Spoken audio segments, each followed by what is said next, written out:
Sup, fam? Happy Sunday night. Happy Mother's Day. Happy Monday morning, if that's probably when you're watching this. How's everybody's weekend been? Hope it's been good. Mine's been just like a whirlwind. I've had a million places to be and a million faces to see, and it's overall been really good. I had some really awkward, funny moments at work tonight. Like, I was out on the patio and I had worked really late last night, did the Secret Jesus sermon, it was really late, and then I uploaded that and went to bed. And I didn't even get to make the show flyer for the episode because I had to get up early and then add more coconut to the coconut cake. My mom wanted a coconut cake, and she kept talking about around my birthday, which was and her birthday, which was a couple of weeks ago, about how, there's a big shortage of coconut cakes and you can't find them anywhere. And I'm like, I'm gonna go get a coconut cake for Mother's Day. So of course I went out and found one immediately. But there wasn't a ton of coconut on the cake, so I just added more coconut and then did my own garnishes, and it was a big hit. It really went off. Really great cake. So then I went to work, and I had to rush home after my mom's. Barely had time to really sit and eat lunch, so I ate lunch, rushed home to get ready for work, and I didn't have anything sleeveless that was clean and ready, so I was just whatever, this shirt's light material, it'll be fine. It's concrete building, so it's kind of chilly. Of course I'm on the patio, and I'm just my hair is just wilting. I'm dripping sweat, and the moment our doors open, it's everybody that's going out for Mother's Day dinner is coming into the restaurant, and they're all wearing their dresses, and everybody's got babies with them, and they all want to sit on the patio. So me and this guy are just getting slammed, and I'm just so sweaty, and I'm trying to greet my tables, and I'm insane. And then it's so bright, and the sun is beginning to get to the point where it's gonna set, and it's right in my face. So I start getting a migraine, right? But it's not painful, and I'm not getting the blindness that's associated with it. I'm just getting these weird interruptions in my speech. And so I'm trying to go to the table and give the big spiel and talk about things, make things sound good, get them started and everything. And I can't get my words out, and I can't stop. I just keep trying, and they're I'm just talking gibberish, and I'm finally trying to tell people sorry, I have kind of a headache or a migraine, and then they're like, oh my God. I'm like, oh no, I'm not in pain. I'm nonverbal. I'm becoming nonverbal. So I'm sorry, I'm so weird. So there's one table that I had all these nonverbal and then I had a lisp and a stutter on top of it and another speech impediment. And then at one point I'm all hot and sweaty, and I try to wipe my hair out of my face because it's stuck in in the sweat like a monster, and I accidentally scratched the zit, and so the side of my face I feel bleeding. So I'm just trying to be normal, but I can't talk. My hair is all flat, I'm dripping sweat, and now blood is running down my face. So all that, I'm trying to get out of the patio to just go pull myself together and just keep going as fast as I can. And I go back out later to drop that same check, that same table's check, and I finally renewed my I reset. I'd gotten my dignity back a little bit, and then when I reached down to drop their check, I didn't see it before. Somehow my hand, I had a pin bust, and my whole hand was extra covered in black ink. Not just a little smudge here and there. It was just I'd almost dipped my hands, or just done this to our black ink pad for our stamp. It was ridiculous. Oh my gosh. So embarrassing all day long, but now it's over.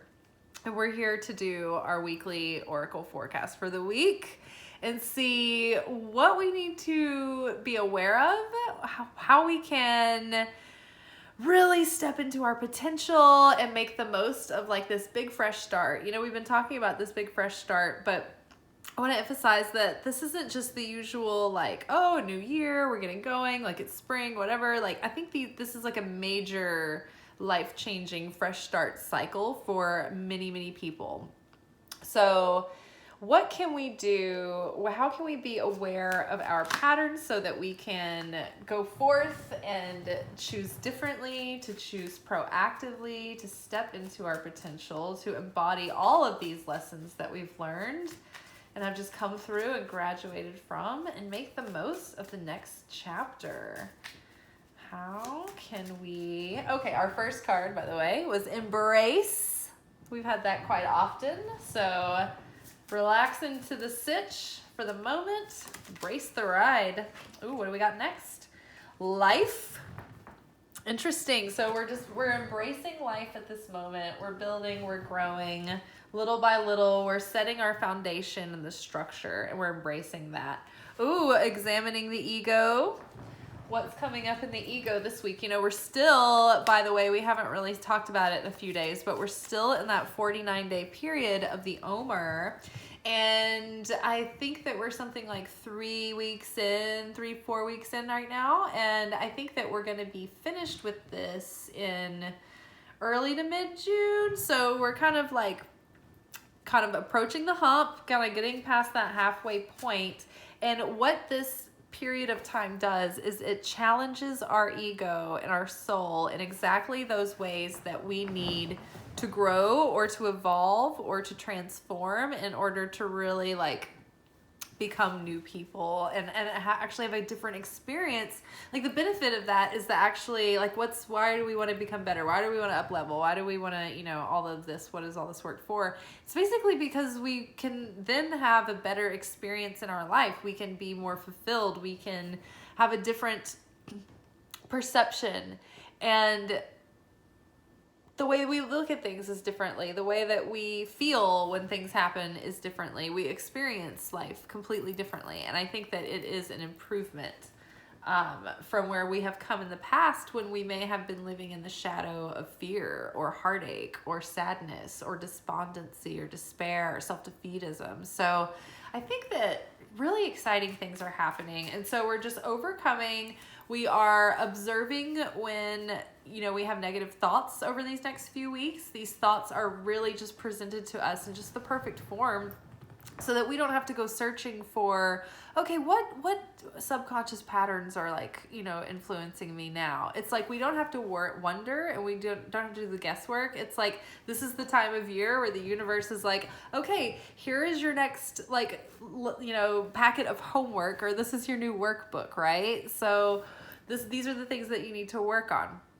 So when things come up to trigger you, it's actually good. Be grateful and just take a moment to pause and examine what's happening, examine what you're thinking and what you're feeling, and how that might be related back to something from your earlier childhood that could have implanted, through a perception that, you misperceived something as you were little, or you experienced something, in an extreme way, and it just left this impression on you, and you formed a conclusion at the time that got into the subconscious, and now it's operating like software on a computer. So basically we get to go back during this time, and we get to, look at our hard drive and see what's in there and see what's running the show. And if we are desiring something new, then we can choose to say, okay, I see that this is a pattern for me. I see that this is my normal go-to reaction or behavior or urge or compulsion.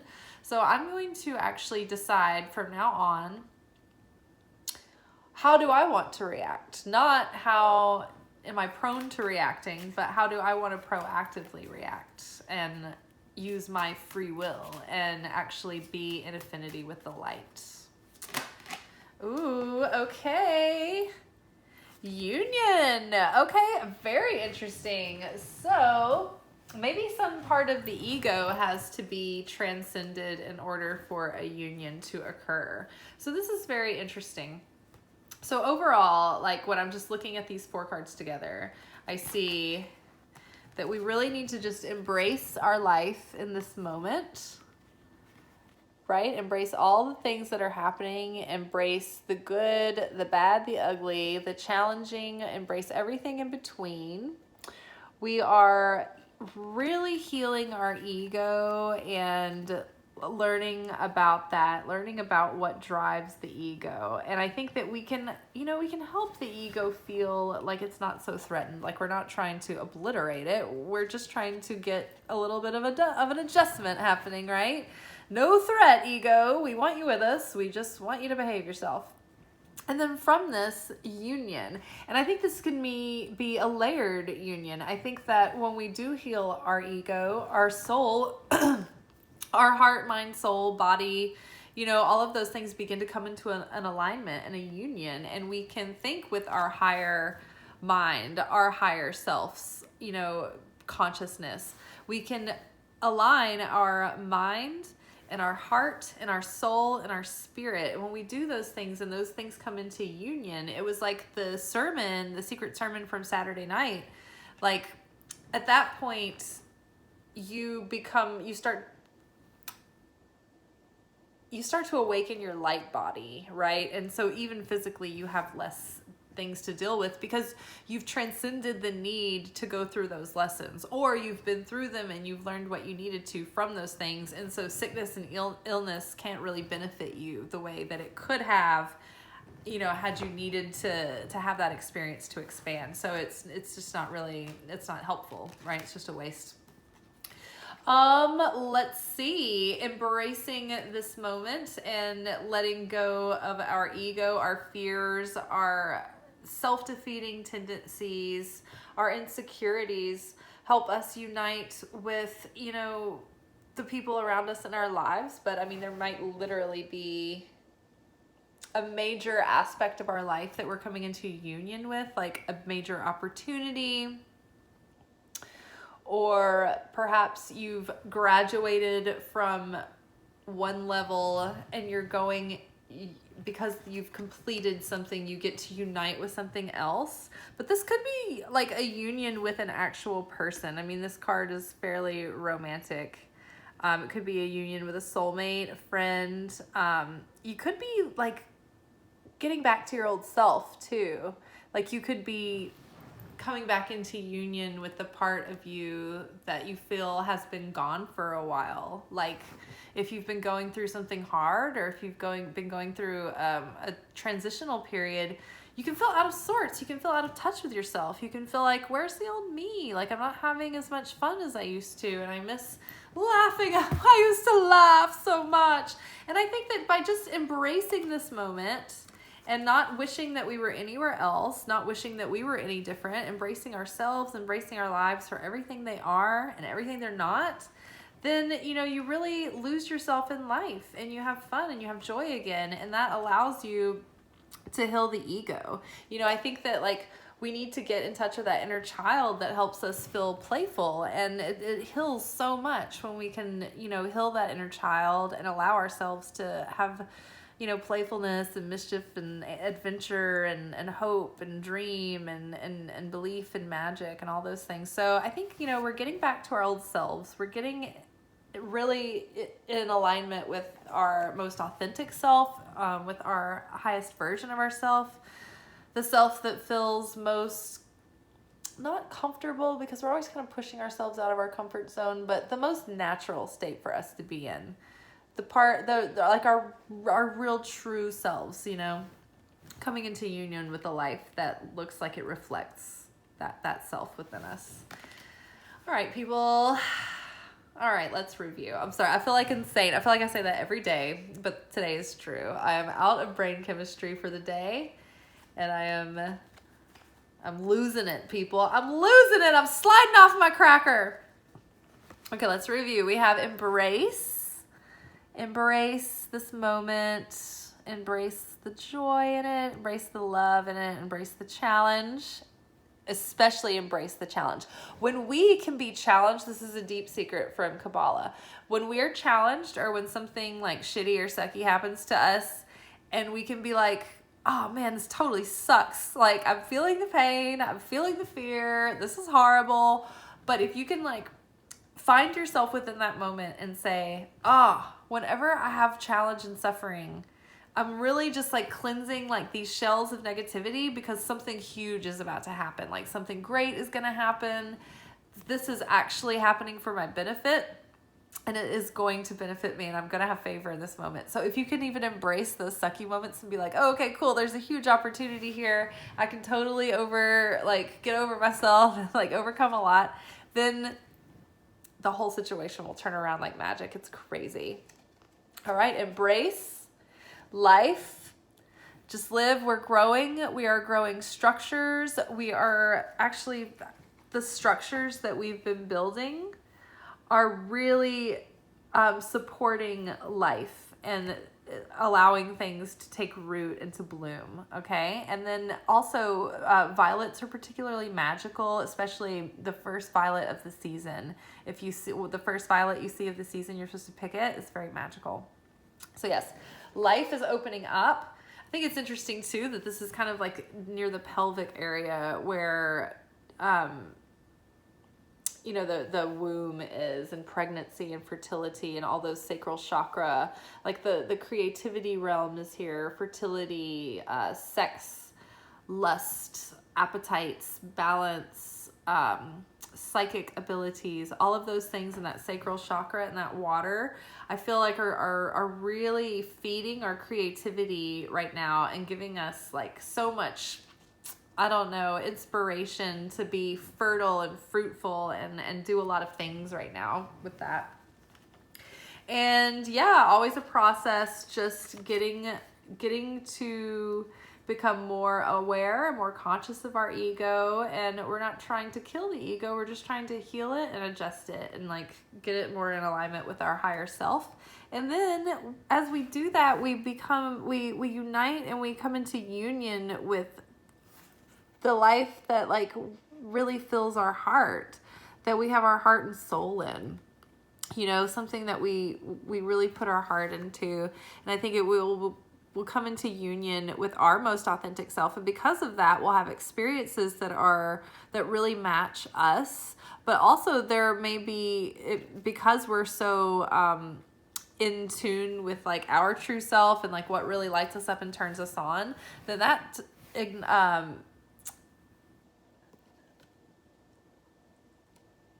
I can't think of the word because I've been headachy all day. But it initiates this process of the universe to align us with what is most, what matches us the best, which could be a person that matches us the best. I can't even talk right now. I am so tired. This has been me all day. Sorry, not sorry. There was also another point I wanted to make before we hang up the phone. It was about, so in the secret sermon, the late night sermon, we were talking about aligning oneself with the laws of the universe, right? And some of those laws, it's affinity of form, like attracts like. So, that ties into the law of attraction. There are a lot of like more nuanced aspects to the law of attraction than just simply like attracts like. But when we start to get to know those laws, then we can harmonize ourselves with them and live in a more easeful state, a more harmonious state, and just feel, I don't know, our cup is full, feel like we're overflowing with blessings and that good things are happening. And I do feel good things coming and good things are happening. So get ready, be excited. Don't let the challenging weeks of the Omer get you down. Just keep believing, keep having awareness, keep practicing awareness like this guy. Self-awareness is what we're growing. All right, you guys, I will see you tomorrow for our extended reading when I do our Monday card for the morning. All right, Yins, bye.